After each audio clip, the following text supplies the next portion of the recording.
In our last video, we understood the concept of capital structure through the analysis of EBIT EPS, and we also saw that how it affects the ROI and the decision to include debt in our capital structure. Apart from that, there are other determining concepts, other determining factors relating to our capital structures is given in our syllabus. So let us go through them for our better understanding.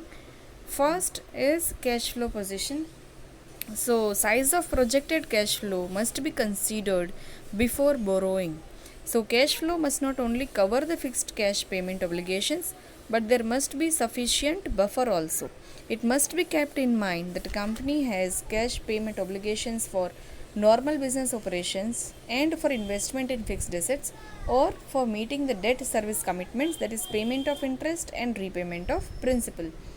Second is risk consideration.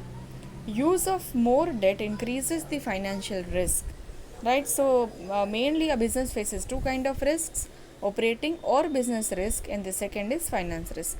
Operating risk refers to the fixed operating cost like building rent or salaries or insurance premiums that you have to pay every month irrespective of your earning.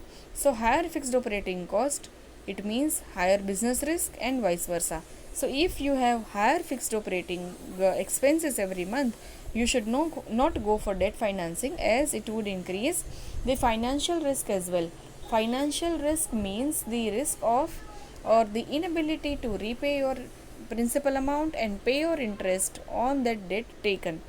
So that risk of both the kinds, business and finance, must be taken before opting for debt component.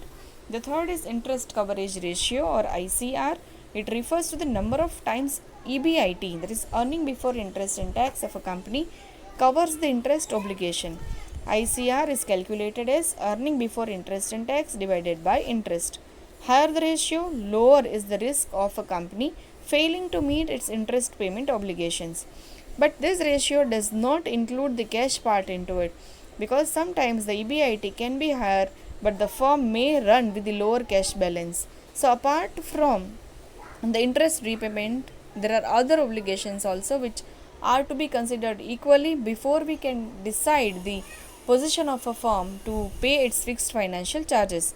So to remove this weakness, we are coming up with the next ratio, that is debt service coverage ratio or DSCR, which is calculated as all the non-cash expenses in numerator and in the denominator all our financial charges. So it would indicate that how much actual cash we have to put us in a better position to meet our cash commitments. So the company's potential to increase debt rises. So this is the ratio which would actually tell us the total cash required for the obligation or the service of the debt and preference share capital. So preference dividend and interest repayment obligation would be in denomination or denominator, while all the profits that we are generating in cash would be in numerator. Normally there is no in history in past no explanation or no practical sum has been asked relating to DSCR. The next is cost of debt. The company can employ more debt if the capital structure has in its capital structure if the interest rate on debt is less. So if in case the higher cost of debt, company prefers more of equity, because that debt, if it is higher in proportion, it would increase the fixed financial charge burden of a company. Next is cost of equity. Now shareholders expect a rate of return on their equity for bearing the risk of ownership. So when a company increases debt, the financial risk faced by the equity shareholders also increase, because if company keeps on paying all its earning through the interest rate to the debt holders, little would be remaining to be paid to the equity shareholders. Consequently, the equity shareholders' desire to have the earning would also increase. Therefore, company cannot use debt beyond a certain limit. If debt is used beyond that limit, cost of equity may go up sharply and the share price may decrease, and it would erode shareholders' wealth. The next is flotation cost. Flotation cost is nothing but the cost of raising fund. So when a company wants to issue debenture or equity or preference in market, it has to incur certain costs like commission, brokerage, printing charges and other expenses to be paid before it actually can get some fund from these sources. So higher flotation cost, lesser attractive is that source of fund. Vice versa, certain sources like bank loan or loan from any other financial institution would not have any flotation cost. So that would make that source more attractive if company does not want to incur a penny for the flotation cost.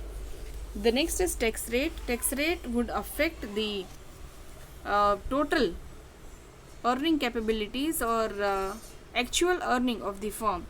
Now, as we know that interest on debt is a tax deductible expense.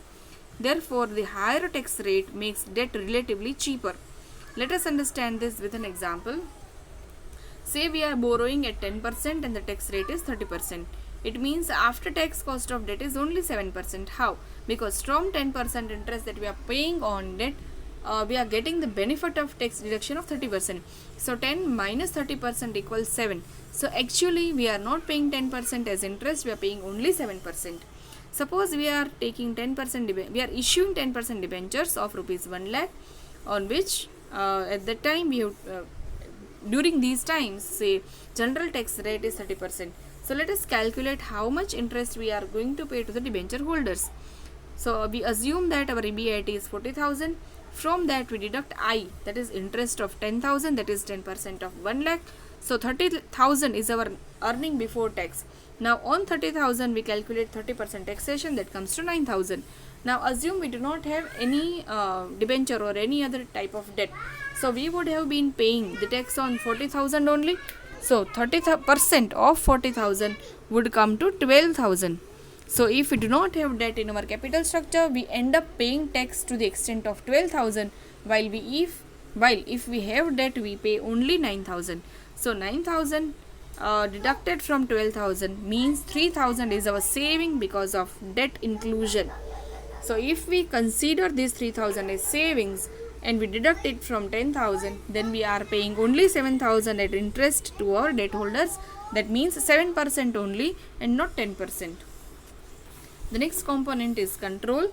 Control factor is very important because equity shareholders would dilute the voting rights or the management control of the board of directors, since equity shareholders are the owners. Well, such limitation does not exist if we issue or if we take the funds from the borrowed sources.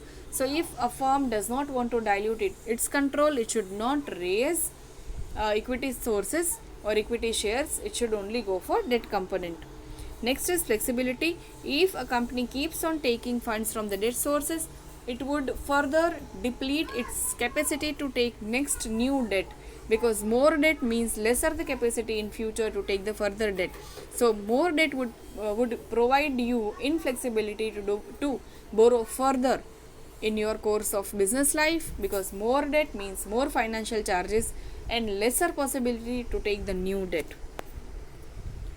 The next factor affecting capital structure is regulatory framework. Every company operates within a regulatory framework provided by law, that is Companies Act 2013 and SEBI guidelines.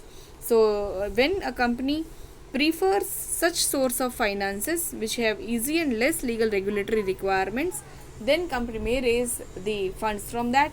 Now if company has to follow lot many requirements, like when you want to issue equity shares or debentures, you have to follow so many rules and regulations that companies sometimes during the needs at the emergency times may avoid these kinds of sources altogether because of long law procedure that it is to follow, and it may go for debt component, wherein the procedure of or the rules and regulations to be followed by these acts are quite less in number. Then comes stock market reaction or stock market condition.